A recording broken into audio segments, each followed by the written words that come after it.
Okay, so I got everything out that I'm gonna be making this with. I'm gonna give you a few like variations so that you can maybe do with whatever you have on hand. So I have got this, it's an unsweet creamer from Silk and it is pumpkin pie spice. Although I'm going to say it doesn't have a super pumpkin-y taste, so I'm not gonna be bothered by the fact that it could be over pumpkin or whatever you wanna call it. So I've got this. So instead of this, you could do almond milk, you could do coconut creamer, you could do heavy cream, you could do regular milk, whatever you want to use. So this is what I'm using for my milk product. And then I've got some stevia. Again, you could use sugar, you could use maple syrup, whatever you want to use. And then I've got some pumpkin that I have been kind of using out of. And by the way, these little thingies for the top of cans are super helpful. I'll leave them linked below. So I've had that covered up so I can grab out a little bit. And then I've got some nutmeg, some cloves, some cinnamon, and some vanilla. And then I have my favorite roast of coffee. You can use any kind of coffee you want to use. I recommend using a dark roast. That's personally the flavor I like to have going on. So this is my favorite. So we are going to brew a cup of coffee to go to work with all of this. So let's get that going. While my Keurig is getting heated up and all of that, we're gonna put together the milk situation into a saucepan.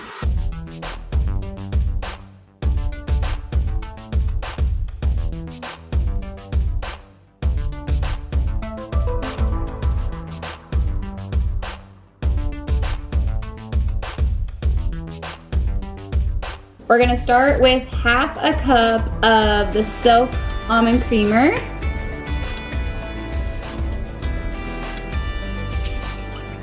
And then 3 tablespoons of pumpkin puree.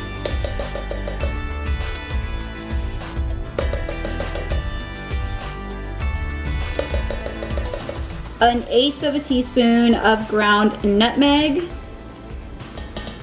And a little less than an 1/8 of a teaspoon of ground clove, or even half of that, maybe a 1/16 of a teaspoon. You don't want too much ground clove. It's a pretty strong flavor. Then half a teaspoon of cinnamon, a little splash of vanilla, and then sweeten it however sweet you would want it with whatever you're sweetening it with. Now I'm gonna take my great little Amazon frother that I use for everything coffee and kind of mix it around in here.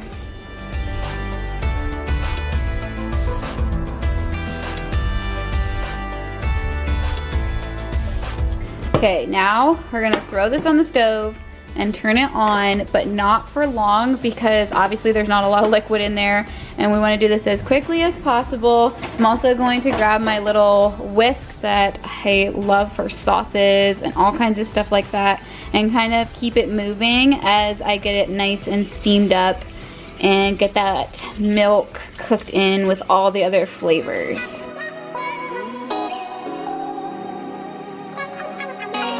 I'm gonna see if I can get past the steam here so you guys can see what's going on. You see those like little bubbles that are starting to come through? You just want it to get to that point. And then I'm gonna tip it up and use my little frother again and really get the foam action going on and then dump it on top of my coffee.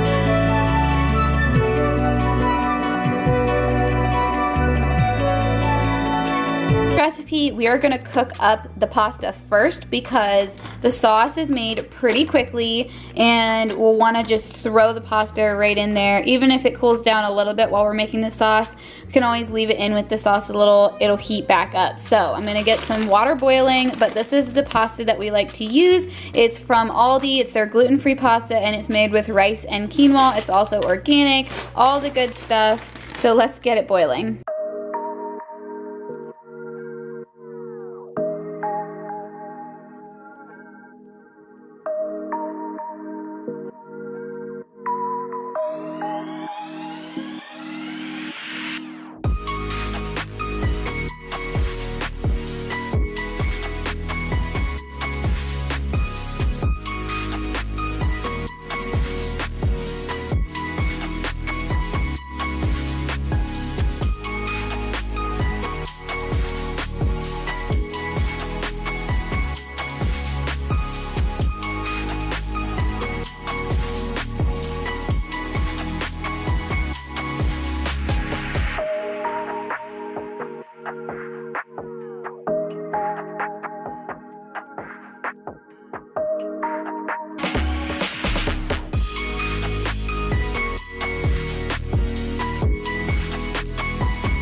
Alright, we made our Target run. I wanted to show you guys these really quick just because they're a seasonal thing that Target carries. This is one of their trail mix. It's the rustic pumpkin spice. It looks really good. And then I also grabbed the Smashmallow pumpkin pie. I love marshmallows and I love these. They're definitely not keto friendly, but they're nice for a little treat. So I did put the cookie dough into the refrigerator while we were away, and now basically you want to make them kind of look marbled. So I have a brown, just the regular, and then I made some orange just to make some fall looking chocolate chip cookies.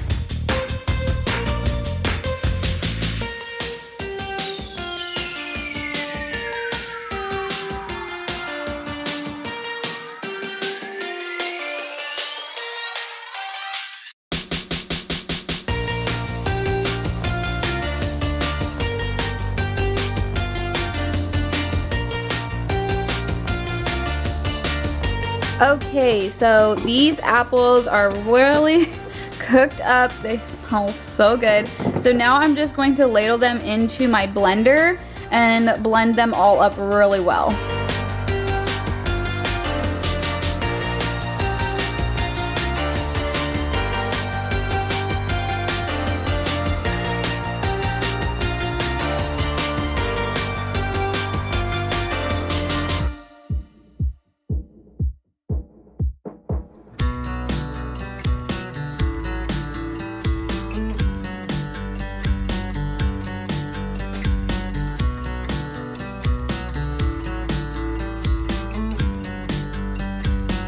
Next, we're gonna put together an Oktoberfest sheet pan dinner with brats. This looks super delicious. And to start off, we're gonna cook the brats in this lager. Of course, if you guys aren't familiar with cooking with alcohol, the alcohol evaporates and cooks off of it. So it's not an alcoholic dish or anything like that, but you need this. I will leave the recipe linked below for all of this. I'm really excited to try this because it just looks so delicious. So I have these stadium style brats. They're just bratwurst brats. And you dump this over this in the frying pan and start them cooking. And it says, I guess, if there isn't enough liquid with this, then you can add a little bit of water to get them cooking. And then I'm gonna start cutting up the veggies that will go on the sheet pan.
All right, so I was just checking in on our apple butter. Oh, the cinnamon in this and the clove, all of it smells so delicious. And so this has been in here for another 3 hours or so on low since I blended it up. I could let it go even longer. It'll just get thicker and thicker as it goes. But I kind of like the consistency of it right now, so I'm going to put this into some small jars, probably some pint jars, and I probably will end up not freezing or doing anything else with it because I'm going to give some away to friends, and to be honest, I know that we will eat it up probably before it would go bad in the refrigerator. So let's get this jarred up.